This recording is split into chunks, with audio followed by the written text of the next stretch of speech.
Hello നമസ്കാരം, ഏവർക്കും പുതിയ അങ്ങനെ കാത്തിരിപ്പിനൊടുവിൽ നുണക്കുഴി എന്ന ചിത്രത്തിൻ്റെ ഒഫീഷ്യൽ OTT റിലീസ് തീയതി പുറത്തുവന്നിരിക്കുകയാണ്. അപ്ഡേഷനാണ് ഇന്നൊരു വീഡിയോ ഭാഗത്ത്. വീഡിയോയിൽ മുൻപ് വീഡിയോ ലൈക്ക് ചെയ്യുക, ചാനൽ സബ്സ്ക്രൈബ് ചെയ്യാൻ വേണ്ടി ശ്രമിക്കുക. ബേസിൽ ജോസഫ്, ഗ്രേസ് ആൻ്റണി, അജു വർഗീസ് എന്നൊക്കെ പ്രധാന കഥാപാത്രങ്ങളായ ചിത്രമായിരുന്നു നുണക്കുഴി.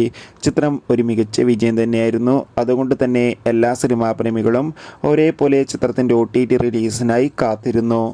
നുണക്കുഴി എന്ന ചിത്രത്തിൻ്റെ OTT അവകാശങ്ങളൊക്കെ C5 എന്ന OTT പ്ലാറ്റ്ഫോമാണ് സ്വന്തമാക്കിയിട്ടുള്ളത്. അങ്ങനെ കാത്തിരിപ്പിനൊടുവിൽ ചിത്രം ഈ വരുന്ന സെപ്റ്റംബർ 13-ാം തീയതി C5 എന്ന OTT പ്ലാറ്റ്ഫോമിലൂടെ OTT റിലീസ് ചെയ്യുമെന്ന് കൺഫേം ആക്കിയിട്ടുണ്ട്. കാത്തിരിക്കാൻ നമുക്ക് നുണക്കുഴി എന്ന ചിത്രത്തിൻ്റെ OTT റിലീസിനായി. ചിത്രം കണ്ടവരുടെ അഭിപ്രായം കമൻറ്റ് ചെയ്യുക. ഈ വരുന്ന സെപ്റ്റംബർ മാസം ധാരാളം ചിത്രങ്ങൾ OTT റിലീസ് ചെയ്യാൻ പോവുകയാണ്. നമ്മുടെ ചാനൽ ഭാഗം പരിശോധിച്ചാൽ നിങ്ങൾക്ക് കാണാം.